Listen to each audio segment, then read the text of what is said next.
Back in the 1960s, he and my grandmother, Sharifi, left Lebanon with their kids to escape war. His older brother had left before he did, settling in Brazil, where he started a family, and my grandfather was very close to moving there to join him.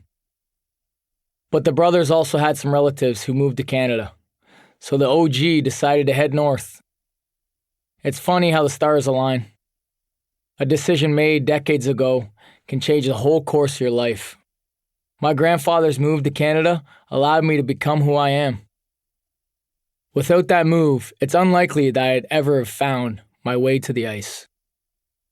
My grandparents didn't know English when they settled in a small town just outside of London, the largest city in southwestern Ontario, which sits almost exactly midway between Toronto and Detroit.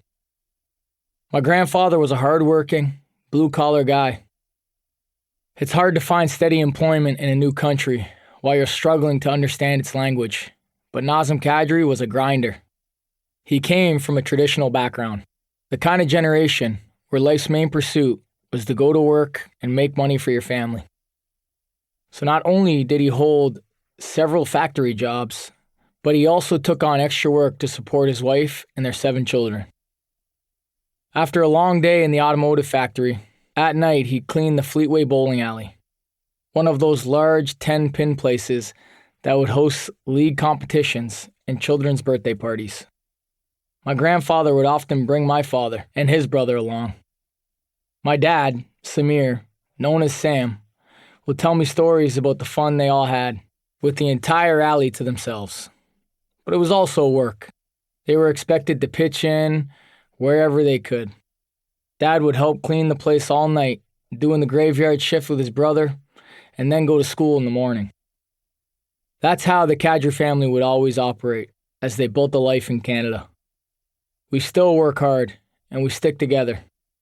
Today, there are probably 50 or 60 of us, and most of my relatives live in the London area to this day. I always appreciated hearing stories like that while I was growing up. My grandparents set an example for us all. It's where a lot of my work ethic comes from. When my father first arrived in Canada, he tried to find his way as a child in a new world. Having quickly discovered how much his classmates loved hockey, he learned the game on his street, alongside other kids his age. But he was never able to play the game as an organized sport. As a new Canadian, he was never given the opportunity. Extracurriculars weren't very high up on the list of priorities for those getting their start in a new country, and Samir needed to help support the family. Yet my father was a very good athlete, and he's a competitor still. Probably one of the most competitive people I know, which is saying something. He played football and basketball at Montcalm Secondary School, and was just naturally gifted at whatever sport he took on. Samir was always active, even if he wasn't playing organized sports beyond high school. Hockey was the sport he loved the most, though. My parents met when they were young, as members of London's small Muslim community, and they married young too. Both of their families attended the London Muslim Mosque. My mother's parents were also from Lebanon, although she was born in Canada. Not having migrated meant it was a bit of a different story for her. She was a London girl who lived in the city her whole life. Still, she was a first-generation immigrant, and her family had to work hard to get by. Like their parents, Sam and Sue Kadri were grinders, and both were determined to give me and my sisters all the opportunities they didn't have when they were younger. My father found work in the automotive industry, just as his father had.